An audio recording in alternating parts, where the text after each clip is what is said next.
सभी पत्रकार बंधुओं को सबसे पहले तो बहुत बहुत मेरा नमस्कार, सत श्री अकाल जी। आप लोगों को मेरा सौभाग्य कि मैं यहाँ गुरुओं की भूमि पंजाब और आप सब कर्मठ पत्रकारों बंधुओं के बीच में मुझे आने का मौका मिला। मैं कल महाराष्ट्र में था और कल जयराम रमेश जी का मेरे पास जैसे ही मैसेज आया कि मुझे पंजाब पीसीसी में जाकर प्रेस कॉन्फ्रेंस करनी है तो मुझे बहुत अच्छा लगा।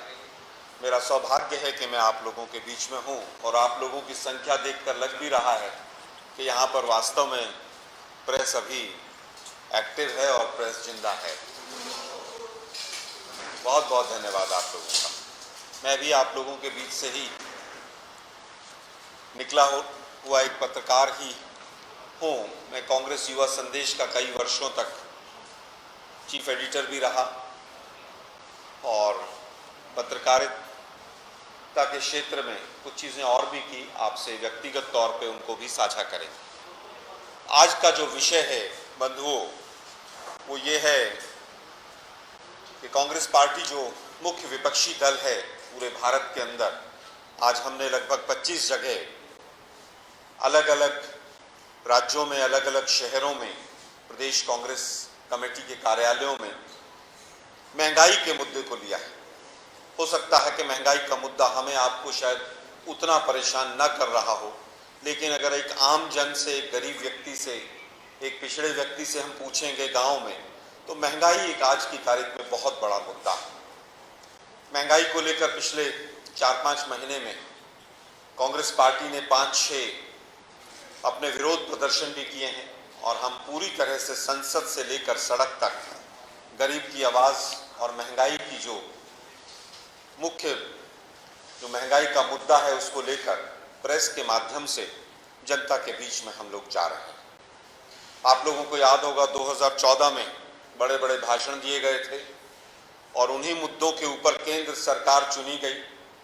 जनता ने भरोसा किया और मुख्य उसमें अर्थव्यवस्था के ऊपर ही मोदी साहब के बड़े बड़े वाक़ये आए थे। बहुत हुई महंगाई की बार, अब की बार उनकी सरकार। तमाम मुद्दे ऐसे आए थे कि सरदार मनमोहन सिंह जी की जो सरकार है वो पूरी तरह से आर्थिक मुद्दों पर, इकोनॉमिक फ्रंट पर फेल है। लेकिन उसके बाद जो अभी 8 वर्षों में देश की जनता झेल रही है, उसका एक मुख्य मुद्दा महंगाई, उस पर हम कुछ चर्चा आप लोगों के सामने करेंगे। एक तरफ तो महंगाई सर छू रही है, आसमान पर महंगाई के तमाम आंकड़े हैं, और दूसरी तरफ उसको बहुत ज़्यादा इंटेंसिफाई, बहुत ज़्यादा मजबूत करने के लिए उसका असर बेरोजगारी भी पिछले 50 वर्षों के चरम पर। आज बेरोजगारी दर लगभग 30% के करीब चली गई है। आज 45% युवा ये मानकर घर में बैठ गया है कि उसको नौकरी नहीं मिलेगी। एक तरफ महंगाई है, दूसरी तरफ बेरोजगारी है, कमाई कम हो गई है, लोगों की जेब कटती चली जा रही है। इसने पूरी अर्थव्यवस्था को बिगाड़ दिया। अर्थव्यवस्था, क्योंकि एक इकोनॉमिक सिस्टम, प्लीज भाई पीछे प्लीज बातें नहीं करें आप लोग। इकोनॉमिक सिस्टम होता है, अगर इकोनॉमिक सिस्टम में एक कदम गलत उठता है तो उसका असर 4-5 जगह जाता है। आज जो महंगाई है वो महंगाई एक दिन में नहीं आई। मोदी सरकार के द्वारा जिस तरह का इकोनॉमिक मिसमैनेजमेंट रहा है और उसकी शुरुआत जो हुई वो कहीं ना कहीं नोटबंदी से शुरुआत हुई। 2016 में 8 नवंबर में जब महापुरुष महोदय ने आकर कहा कि अब ये रद्दी के टुकड़े हो गए हैं कागज, वहीं से जीडीपी भी डिरेल हुई और वहीं से तमाम जो समस्याओं की जड़ थी वो खड़ी होनी शुरू हो गई। और उसका असर आज आ रहा है कि बैंकों का एनपीए लगभग 4 गुना बढ़ गया है। लोगों की जेब में पैसा नहीं है, लिक्विडिटी नहीं है। जिन लोगों के पास घर में माताओं बहनों के पास जेब में पैसा था भी, वो निकलकर बैंकों के पास पहुंच गया और बैंकों से वो बड़े बड़े व्यापारी जो मित्र हैं इनके, हम दो और हमारे दो की सरकार के, उनकी जेब में पहुंच गया और वहां से कर्जा माफी का एक सिलसिला शुरू हो गया। अभी संसद के सत्र में एक आंकड़ा आया कि लगभग 10 लाख करोड़ रुपया बड़े व्यापारियों का जो कर्जा था वो माफ कर दिया गया, उसको छोड़ दिया गया, और उसके साथ साथ लगभग 5 लाख करोड़ का उनका टैक्स भी माफ कर दिया। और उसी का कारण है कि आज हम एक जो विकासशील अर्थव्यवस्था थी, डेवलपिंग जो नेशन था हमारा, उससे भी हम पीछे हट गए। आज हम एक डेवलपिंग नेशन की कैटेगरी से भी बाहर हो गए। उसी का कारण है कि आज जो पर कैपिटा इनकम हिंदुस्तान की 1,15,000 के करीब थी 2 साल पहले, आज वो घटकर 91,000 पर आ गई। उसी का कारण है कि लगभग 6.5 करोड़ लोग गरीबी रेखा से वापस नीचे चले गए। यही कारण है कि 89% बच्चा आज माल न्यूट्रिशन से ग्रस्त है। यही कारण है कि आज 97% लोगों की कमाई घट गई है।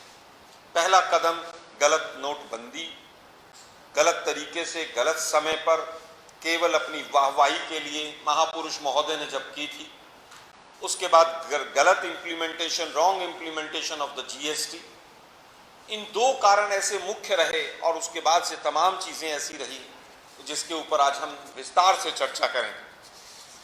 देखिए, जिस समय पर 410 रुपए का 2014 में सिलेंडर था, तो मैडम है एक बड़बोली मैडम, बीजेपी की आजकल मंत्री भी हैं, वो सिलेंडर लेकर सड़कों पर घूमती थी, केवल दिखावा था। आज जब 1100 रुपए और 1200 रुपए में, और लेह लद्दाख जो एक यूनियन टेरिटरी का दर्जा जिसको है भी, वहां पर 1280 रुपए तक में सिलेंडर जा रहा है, आज बीजेपी की तरफ से कोई बोलने को तैयार नहीं। इसका ये कारण नहीं कि इंटरनेशनल मार्केट में प्राइसेस बढ़ गए। इंटरनेशनल मार्केट में प्राइसेस ऑलमोस्ट लगभग घटते ही चले गए। आप लोगों को याद होगा, एक दिल्ली के चुनाव में 2015 में मोदी साहब का स्टेटमेंट था कि जब देश के पास एक भाग्यशाली प्रधानमंत्री है तो दूसरा क्यों चाहिए। तो आज हम पूछना चाहते हैं, मोदी साहब, आपका भाग्य क्या आज खराब हो रहा है कि आपने पूरे देश को जिस तरह से महंगाई के गर्त में लुढ़का दिया। आप ही का स्टेटमेंट था, आपने कहा था कि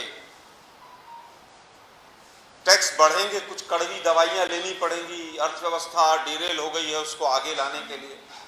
तो मोदी साहब, ये कड़वी दवाई के नाम पर मोटे मोटे जो भैंस वाले इंजेक्शन आप जनता को लगा रहे हैं जीएसटी के नाम पर, ये कब तक लगते रहेंगे और देश की जनता कब तक पिसती रहेगी। हमारे समय में, डॉक्टर मनमोहन सिंह जी के समय में, जो पर बैरल इंटरनेशनल मार्केट में कच्चे तेल के दाम थे वो 130 और 135 और 138 डॉलर तक चले गए थे। आपके समय में तो 23 डॉलर तक भी आ गए। लेकिन आपने, क्योंकि पेट्रोल और डीजल जीएसटी के अंतर्गत नहीं आता है, उस पर एक्साइज ड्यूटी लगती है, आपने केंद्र की एक्साइज ड्यूटी लगाकर पिछले 8 वर्षों में 27 लाख करोड़ रुपया केवल और केवल एक्साइज ड्यूटी पेट्रोल और डीजल पर आपने लगाकर कमाया है। आप सोच सकते हैं, जिस देश की जीडीपी लगभग 33-34 लाख करोड़ हो और 8 वर्षों में केवल एक टैक्स, एक आइटम के ऊपर अगर 26-27 लाख करोड़ लगाया जाता हो, तो सरकार की अर्थव्यवस्था की क्या सिचुएशन हो। आपकी गलत पॉलिसीज के कारण मोदी साहब, जिस समय आप आए थे, जिस दिन आप देश के प्रधानमंत्री बने थे, उस दिन से लेकर आज तक हिंदुस्तान के ऊपर जो कर्जा है वो लगभग 3 गुना बढ़ गया है। हिंदुस्तान के ऊपर कर्जा पिछले 8 वर्षों में 3 गुना के करीब बढ़ गया है। 47 लाख करोड़ से लेकर और 140 लाख करोड़ के करीब 3 गुना से भी ज्यादा कर्जा हिंदुस्तान के ऊपर लगातार बढ़ता चला जा रहा है। और उसका केवल और केवल कारण यह है कि आपकी गलत आर्थिक नीतियां, आपकी गलत आर्थिक नीतियां थी, इसीलिए रुपए की कीमत डॉलर की तुलना में लगातार गिर रही है, जिससे बैलेंस ऑफ पेमेंट खराब हो रहा है, जिससे कहीं ना कहीं महंगाई के ऊपर एक चौतरफा जो वार है उसमें भी मदद मिल रही है। और आप केवल भाषण देने में मस्त हैं, आप केवल हिंदुस्तान को जाति और धर्मों के नाम पर बांटने में व्यस्त हैं। आप नई नई ड्रेस पहनते हैं रोज और नए नए भाषण देते हैं। आपको देश का प्रचार मंत्री नहीं बनाया था जनता ने, आपको देश का प्रधानमंत्री बनाया था। मोदी साहब, आप प्रधानमंत्री को जो चीजों का, जिन चीजों का संज्ञान लेना चाहिए, नोटिस लेना चाहिए, उन पर आप पूरी तरह से काम करें। और केवल पेट्रोल और डीजल तक ही ये महंगाई की मार नहीं, आप देखिए किस तरह से 2014 में, मुझे याद है रामविलास पासवान जी की वो स्टेटमेंट कि हमारे पास 4 साल के अनाज के भंडार भरे हुए हैं। 2014 से 2022 तक पहुंचे हैं हम, और आज हालत ये है कि कल ही सूजी और तमाम जो बाई प्रोडक्ट्स हैं उसका एक्सपोर्ट बंद करना पड़ा, क्योंकि इन्होंने भंडार खाली कर दिए। इनके जो मित्र हैं उनके गोडाउन्स में गेहूं पहुंचा हुआ है।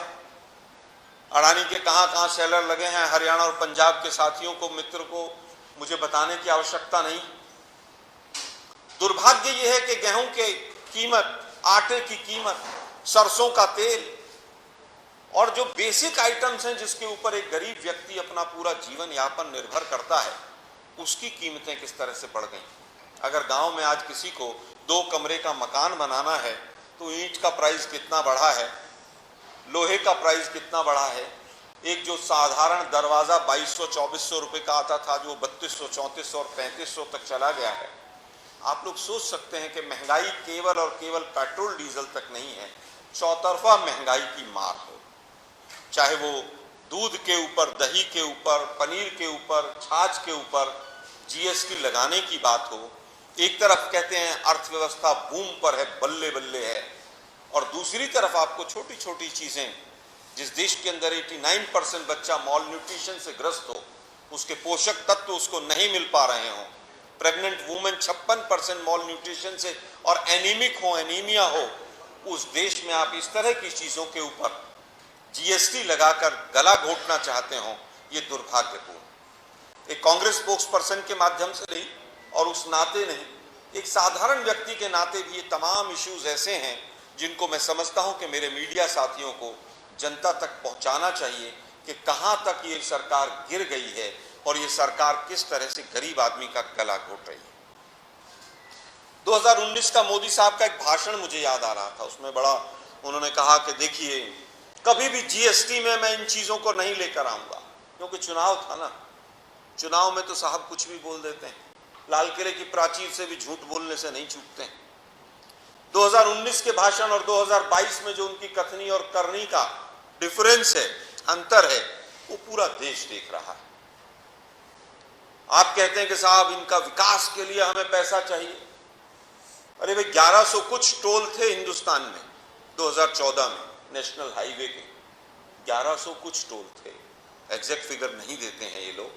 आज 2700 से ज्यादा टोल हैं हिंदुस्तान के अंदर। जिस टोल पर 30 रुपए 35 रुपए की पर्ची कटती थी, आज 70, 80 और 90 रुपए की पर्ची कटती है। एनएचएआई के ऊपर 33,000 करोड़ का कर्जा था 2014 में, आज 1 लाख करोड़ से ज्यादा का कर्जा है। आप पूरे देश को कर्जे में डुबो रहे हैं, आप पूरे देश को की अर्थव्यवस्था को बंटाधार कर रहे हैं।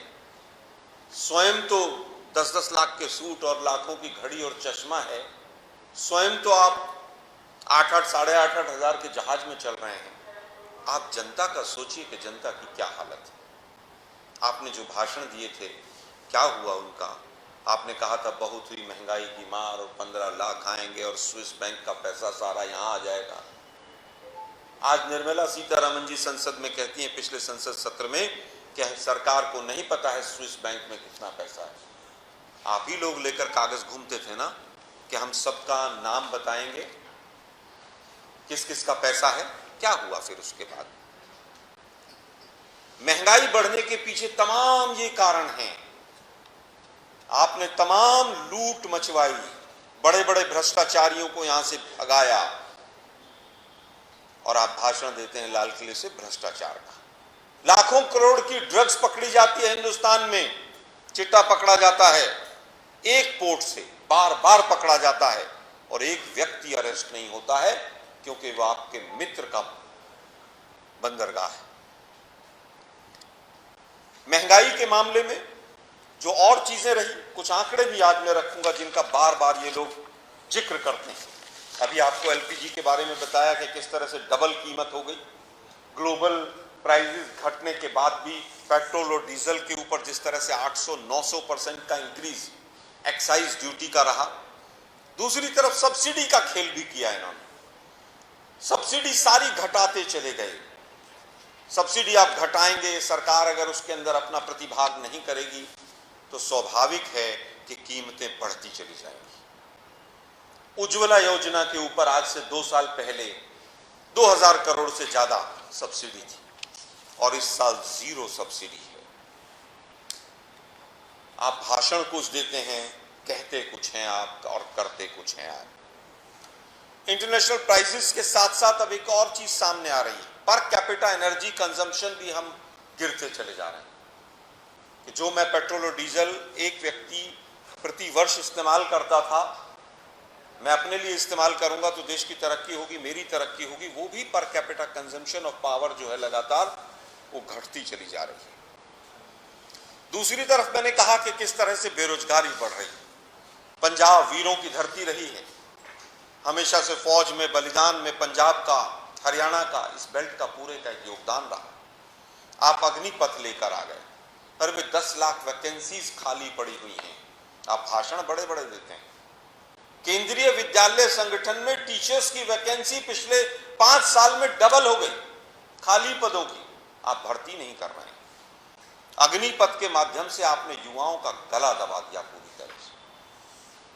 पूरा विश्व देख रहा है, पूरा देश देख रहा है कि चाइना 8-8, 9-9 जगह यहां पर गांव बसाकर बैठा हुआ है और आप लोग अग्निपथ के माध्यम से युवाओं का गला दबा रहे हैं, आर्मी का पॉलिटिसाइजेशन कर रहे हैं।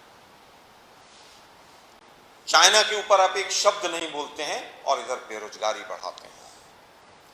पिछले 1 वर्ष में ही 24% के करीब जो sanctioned post ministry of finance के द्वारा, उनकी संख्या बढ़ी है लगभग 24%। आप देखिए कि जहां जहां पर जिन जिन राज्यों में आज से 8-9 वर्ष पहले पंजाब था, हरियाणा था, महाराष्ट्र था, चाहे किसी की भी सरकार थी, जो थोड़े अगड़े राज्य माने जाते हैं, वहां पर बेरोजगारी नेशनल एवरेज से लगभग 25% रहती थी। खेतों में काम करने के लिए कटाई के समय पे, जीरी के टाइम पे मजदूर नहीं मिलते थे। आज हालत यह है कि पलायन बढ़ा है, माइग्रेशन बढ़ा है। मनरेगा जैसी स्कीम की कमर तोड़ी है इन्होंने, जिस मनरेगा के लिए मोदी साहब ने पार्लियामेंट में खड़े होकर क्या कहा था कि कांग्रेस का विफलताओं का जीता जागता स्मारक है। उसी मनरेगा ने कोरोना के समय में वही डॉक्टर मनमोहन सिंह जी की, सोनिया गांधी जी की, कांग्रेस की स्कीम ने इकोनॉमिक सिस्टम को हमारे को चलाए रखा। भारतीय राष्ट्रीय कांग्रेस संसद से लेकर सड़क तक इस मुद्दे को उठा रही है। हमने 5 डेमोन्स्ट्रेशन पिछले 2 महीने में किए हैं। संसद का घेराव भी हमने किया, प्रधानमंत्री आवास का भी घेराव किया हमने। मैं उनके डेट्स के पर्चे आप लोगों को अभी दिलवा दूंगा, या व्हाट्सएप का ग्रुप आपका होगा उसमें मिल जाएगा आपको। प्रेस रिलीज की कॉपी भी मिल जाएगी आपको। अभी आने वाले संडे को 5 अगस्त को संडे है, दिल्ली के रामलीला मैदान में महंगाई पर हल्ला बोल हम लोग एक बहुत बड़ी रैली करने जा रहे हैं, जिसमें बहुत बड़ी संख्या में लोग शामिल होंगे, हमारे कार्यकर्ता शामिल होंगे। और रामलीला मैदान से हम एक नेशन वाइड मैसेज देना चाहते हैं कि मोदी सरकार जागे कुंभकर्णीय नींद से और वो महंगाई के ऊपर तमाम कदम उठाए, ऑल पार्टी मीटिंग बुलाए।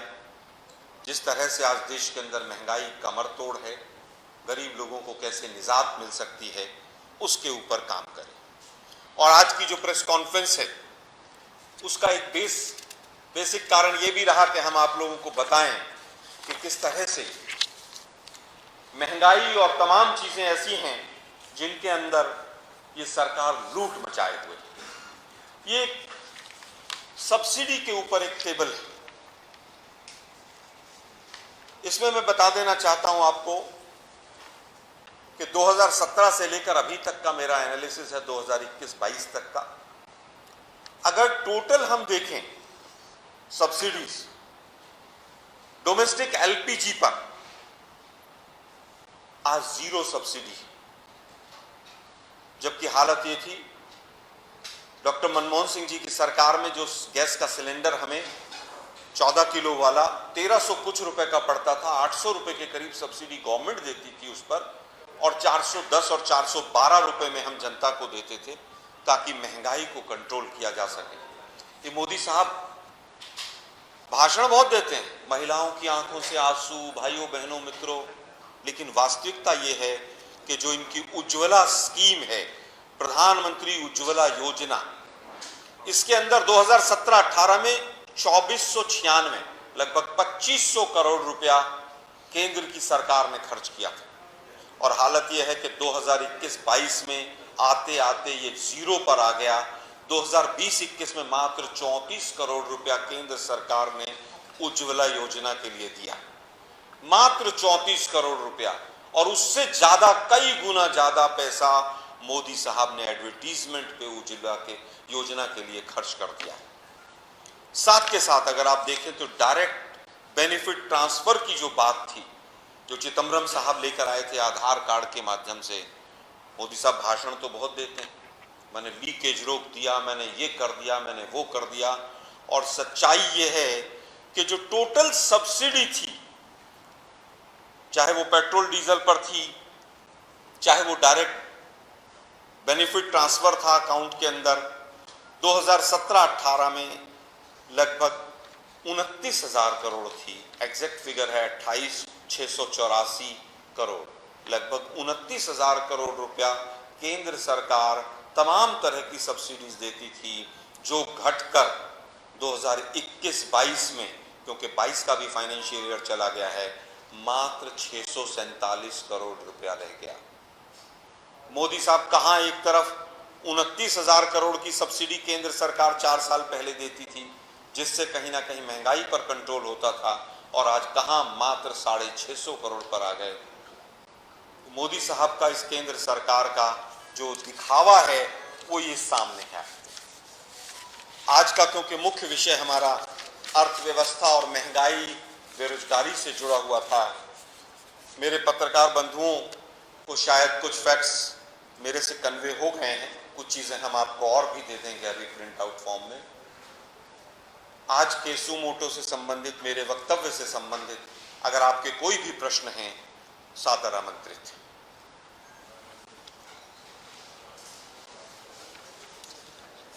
और इससे एक बार कोई प्रश्न है तो वो ले लेते हैं, फिर हम फ्लोर को ओपन करेंगे। आप इस ऑफिस से लेकर और एवरेस्ट तक कोई भी सवाल पूछिए।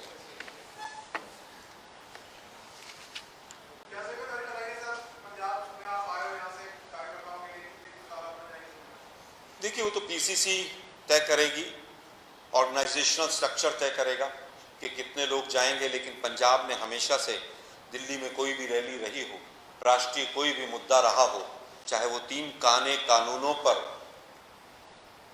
अहंकारियों के घुटने टेकने का काम रहा हो, पंजाब ने ही किया है। मुझे लगता है 5 तारीख को पंजाब से सबसे ज़्यादा संख्या में हमारे कार्यकर्ता और आम जनता पहुंचेगी।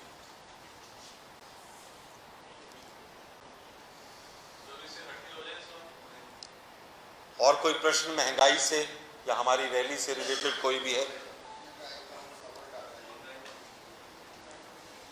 सबर कर लिया है? पाना मान लिया? नहीं, असल में क्या है ना, जो महंगाई एक बहुत बड़ा विषय होना चाहिए, अर्थव्यवस्था डूब रही है।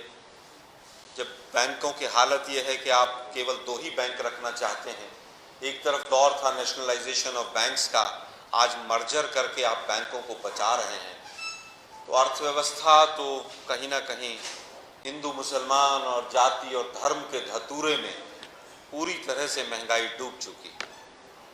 महंगाई विषय नहीं रहा। जी, आप महंगाई के मुद्दे पर दोबारा एक्टिव होने जा रही है कांग्रेस के पास नरेंद्र मोदी के मुकाबला करने के लिए कौन सा लीडर है जो आपको लगता है कि नरेंद्र मोदी की पीठ लगा रहा है? देखिए, मुझे लगता है कि पीठ कोई पार्टी किसी की नहीं लगा सकती, और ना ही हम किसी की पीठ लगाना चाहते हैं, लेकिन हमारे पास इतना झूठ बोलने वाला कोई लीडर नहीं है। सच्चाई, इतना देश को गुमराह करने वाला हमारे पास कोई लीडर नहीं। डॉक्टर मनमोहन सिंह जैसे एक तरफ लीडर थे और एक तरफ एक व्यक्ति जो लाल किले की प्राचीर से झूठ बोलता हो, हमारे पास ऐसा लीडर नहीं है। मैं आपकी बात से सहमत हूँ। लेकिन हमारा एक एक कार्यकर्ता नरेंद्र मोदी जी से बेटर एडमिनिस्ट्रेशन चला सकता है, नरेंद्र मोदी जी से बेहतर देश चला सकता है। हमारे पास एक से एक अच्छे अर्थशास्त्री हैं, एक से अच्छे प्रशासनिक अधिकारी हैं, हमारे पास प्रशासन को समझने वाले लोग हैं, एक से एक अच्छे लीडर हैं हमारे पास। आप निश्चिंत रहिए, देश की जनता समझती है।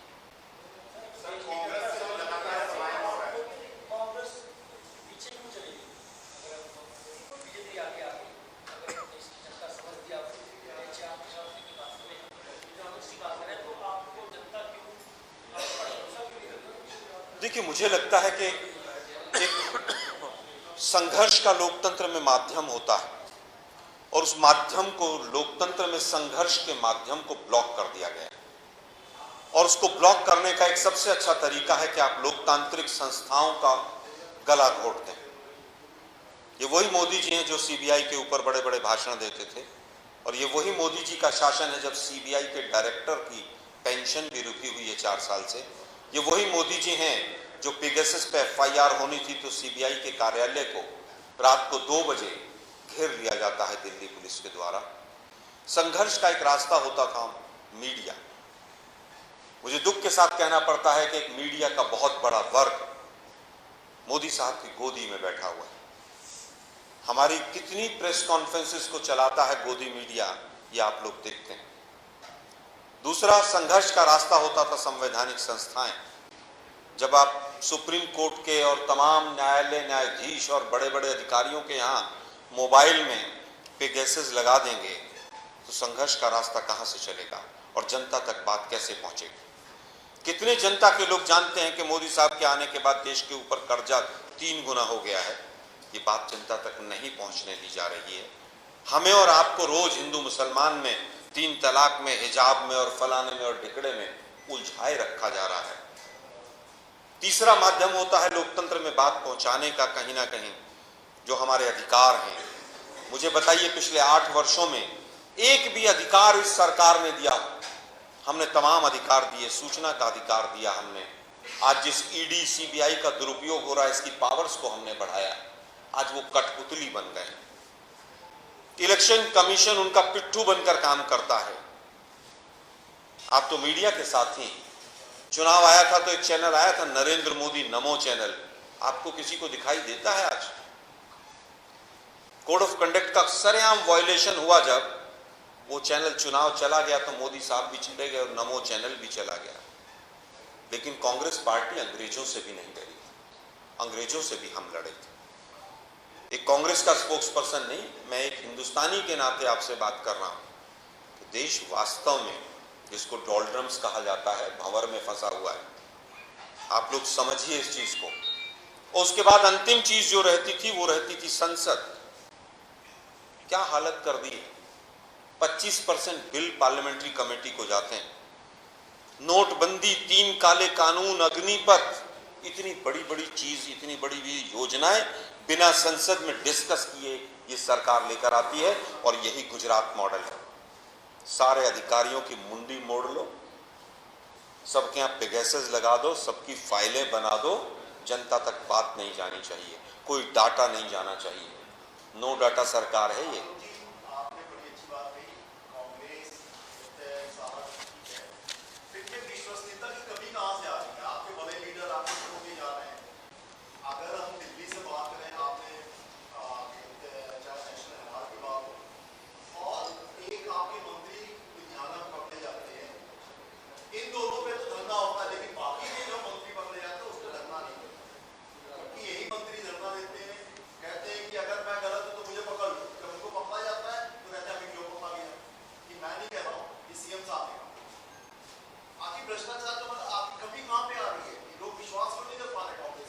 मैंने कहा ना, अभी इतना लंबा चौड़ा वक्तव्य दिया कि जो माध्यम, एक आपका प्रश्न हो गया ना, आप सुनिए भाई, सुनिए जरा।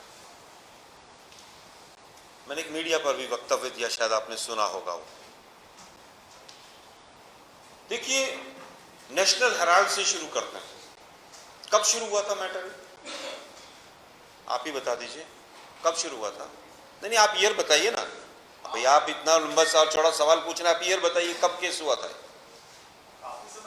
कब हुआ था? कौन सा ईयर था? प्रॉब्लम यह है कि मीडिया के वरिष्ठ पत्रकारों को भी ये नहीं पता कि कब शुरू हुआ था। 2012 में शुरू हुआ था, कंप्लेंट गई थी, हमारी सरकार थी, हम चाहते वहीं रोक सकते थे लेकिन नहीं रोकते। कांग्रेस पार्टी ऐसा कभी नहीं करती। 2012 से 22 आ गया, प्रिलिमिनरी इंक्वायरी चल रही है, अभी FIR नहीं हुई है उसमें। आप देश को बेवकूफ बना रहे हैं। 10 साल तक प्रिलिमिनरी इंक्वायरी चलेगी। सैकड़ों करोड़ रुपया हमारा और आपका टैक्स पेयर्स का जाता है, खर्च होता है उस ईडी की तनख्वाहों देने पर। 0.5% से बिलो है उसका कन्विक्शन रेट। हम सवाल भी ना पूछें। दिल्ली पुलिस के गुंडे हमें पीटेंगे सड़कों पर और हम सवाल भी ना पूछें। एक मिनट सर, एक मिनट नहीं सर, एक मिनट सुनिए ना। ईडी का कन्विक्शन रेट कितना है? 0.4%। खाक जांच एजेंसी है वो। मुझे दे दो ना किसी का bank account number, pan number, में 2 दिन के अंदर सारी प्रॉपर्टीज और सब कुछ बता दूंगा। अगर आपके पास कंटेंट है तो चार्जशीट फाइल करो ना, आप FIR रजिस्टर करो ना, क्यों नहीं करते आप? 10-10 घंटे केवल राहुल गांधी जी को, सोनिया गांधी जी को, बीमार को भी बैठाकर आप सवाल जवाब करते हैं। हमारा इस पर ऑब्जेक्शन है। एक मिनट सर, एक मिनट।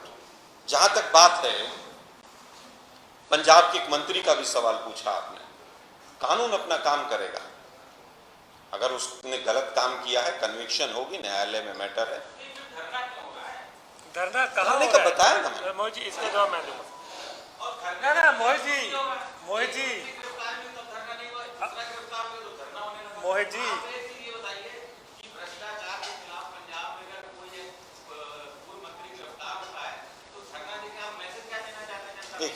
तो मैं जवाब दूंगा इसका भी। मोहित जी, इसका जवाब मेरे से लीजिए। पहली बात ये है कि धरना है ही नहीं है। आप लोगों ने ये कैलाश ने भी बात बोली, वहाँ पे धरना नहीं चल रहा है, एजिटेशन नहीं है। इसी पे ही ये सवाल खत्म हो जाता है। धरना का नाम आप दे रहे हैं, वहाँ पे धरना। एक मिनट मैं उत्तर देता हूँ। देखिए एक मिनट पत्रकार महोदय, मैं सवाल मैं उत्तर देता हूँ भाई आपका। मान लीजिए अगर कोई व्यक्ति है, उसके ऊपर केसेस लगे हैं, उसके सपोर्टर्स धरना देना चाहते हैं कि धरना पे बैन हो गया क्या इस देश में? मैं कह रहा हूँ कि धरने के ऊपर बैन है क्या? क्या वो आरोपी सिद्ध हो गए, उनको सजा हो गई? 2G पर किसने धरना दिया था? पार्लियामेंट। एक मिनट सर, पार्लियामेंट में 4 पार्लियामेंट के सेशन नहीं चले। CBI ने कहा कि मैं 1 साल तक बैठा रहा, जज ने कहा, मेरे पास एक सबूत नहीं आया। पार्लियामेंट नहीं चलने दी उन लोगों ने। अगर हमारे कुछ कार्यकर्ताओं या सपोर्टर्स ने धरना भी दिया है तो क्या धरने पे बैन हो गया इस देश में?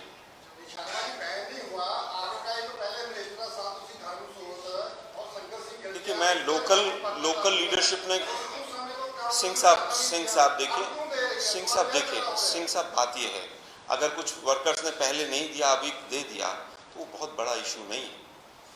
इशू ये है कि दिल्ली की शराब की पॉलिसी का सारा पैसा पंजाब में लगाकर इन लोगों ने चुनाव जीत लिया। असली मुद्दा ये है, कई हजार करोड़ रुपए का गबन वहां से करके डाका डालकर ले आए और यहाँ पर पूरा मीडिया और सोशल मीडिया पे गुमराह किया लोगों को। मुद्दा ये है।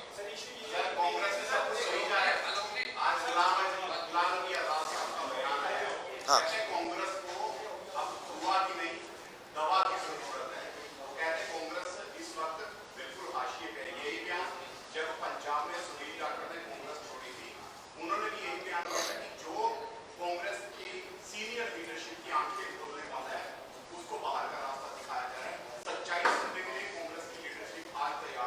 देखिए, 2 चीजें हैं इसमें। मैं एक प्रश्न के आपके एक हिस्से से पूरी तरह सहमत हूं। हमसे कमी हो सकती है, हमारी लीडरशिप से भी कमी हो सकती है। हो सकता है कुछ चीजें ऊपर तक सही रूप में ना पहुंच पाई हो। ये किसी भी पॉलिटिकल पार्टी में कहीं पर भी हो सकता है और मैं उससे कहीं अनभिज्ञ नहीं हूँ। कोई हमारी पॉलिटिकल पार्टी ऐसी नहीं है कि भाई बिल्कुल ही हम लोग एक चीज चैनलाइज है। कहीं कमी रह सकती है, उसको स्वीकार करने में मुझे आपत्ति नहीं। लेकिन अब बात आती है गुलाम नबी आजाद साहब की। हम तो आज भी सम्मान देते हैं, हमारे वरिष्ठ लीडर थे। मेरा 22-25 साल का, मैं अमरिंदर सिंह राजा के साथ यूथ कांग्रेस का प्रवक्ता होता था। हम 4.5 साल एक ही कमरे में दोनों बैठते थे। मैं तो प्रवक्ता तक ही पहुंचा हूं। इतना लंबा टाइम लगने के बाद गुलाम नबी आज़ाद साहब 37 वर्ष तक कांग्रेस के जनरल सेक्रेटरी रहे, तब समझ नहीं आया उनको कि कांग्रेस में क्या हो रहा है। जब राज्यसभा नहीं मिली तो आपको दिक्कत होनी शुरू हो गई। आप केवल प्रधानमंत्री और कांग्रेस के प्रेसिडेंट नहीं रहे, बाकी सारी पोस्ट आपने एंजॉय की, मुख्यमंत्री तक रहे। आप तो दिल्ली बैठे थे, कार्यकर्ताओं ने राज्य में सरकार लेकर आए और आपको दिल्ली से भेज दिया गया, तब आपको समझ नहीं आई। मैं गुलाम नबी आजाद साहब से पूछना चाहता हूं, राहुल गांधी के कौन से चपड़ासी ने, मैं शब्द इस्तेमाल कर रहा हूं क्योंकि उन्होंने इस्तेमाल किया है, कौन से पीएसओ और चपड़ासी ने उनको राज्यसभा दी थी, भाई हम भी मिल लेंगे जाके, हम भी बन जाएंगे। आरोप लगाना आसान है। गुलाम नबी आजाद साहब को खुद आत्मावलोकन करना चाहिए, समीक्षा करनी चाहिए अपने जीवन की। जब आप बुरी तरह हारे, 400 वोट मिले, तब भी आपको सेफ सीट से महाराष्ट्र से लोकसभा भेजा गया। गुलाम नबी आजाद साहब, आपने 4 मीटिंग की पिछले 3-4 महीने के अंदर। लास्ट मीटिंग 14 जुलाई को हुई और उसके अंदर ये तय हुआ कि आपके कहने के अनुसार प्रदेश अध्यक्ष दिया जाएगा। आपकी हर बात का सम्मान कांग्रेस पार्टी ने किया। आपने 4 नाम दिए कि इनमें से कोई भी बना दीजिए, उसी में से 4 में से बनाया गया। आपकी किसी बात को गिराया नहीं गया। जब तक आपको समझ नहीं आई, राज्यसभा नहीं मिला, तो आपको सारी चीजें, सारी कांग्रेस की कमियां 5-5 पेज की चिट्ठी लिखनी पड़ गई। 1.5 पेज में तो केवल यही एक्सप्लेन किया है कि कौन कौन से पद पर रहे हैं वो।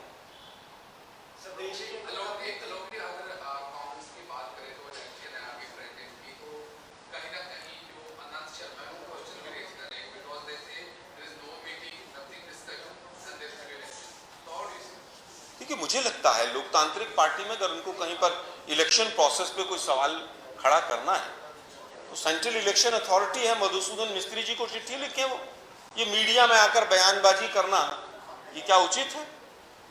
आनंद शर्मा जी को सोचना चाहिए, उनकी भी कहीं पीड़ा कोई राज्यसभा वाली तो नहीं है।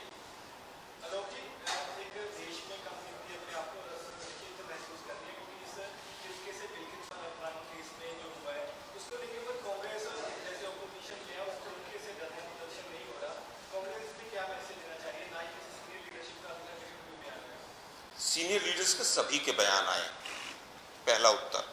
दूसरा उत्तर, कांग्रेस के अलावा किसी की कोई स्टेटमेंट है तो आप बताएं। तीसरा, पत्रकार बंधु, मेरे से आप छोटे हो, बिल्किस बानो माइनॉरिटी नहीं थी। वो पहले एक हिंदुस्तान की बेटी है, उसके बाद वो माइनॉरिटी और मेजॉरिटी। सवाल को केवल माइनॉरिटी तक सीमित मत करो। आज एक बेटी के साथ है, कल को किसी बेटी के साथ होगा। अभी इसी 15 अगस्त के दिन मोदी साहब का भाषण लाल किले की प्राचीर से क्या था? बहन बेटियों के लिए।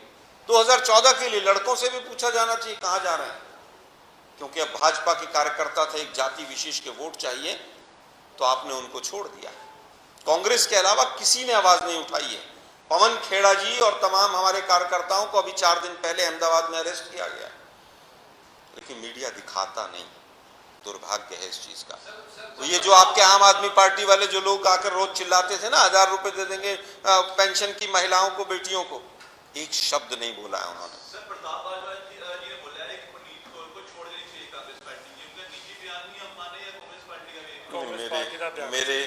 मेरे संज्ञान में इस तरह का बयान नहीं है, मैं टिप्पणी नहीं करूंगा। कल प्रताप सिंह बाजवा जी ने बयान दिया, पार्टी का बयान है, साढ़े सीआरपी लीडर है। देखिए, मैंने कहा मीडिया का एक वर्ग, और वो आप भी समझते हैं और मैं भी समझता हूँ। तो साथ ही आप लोग बैठे, मीडिया से आप बेहतर बता सकते हैं। जाने से पहले मुझे बताइएगा, जरूर इम्प्लीमेंट करवाऊंगा।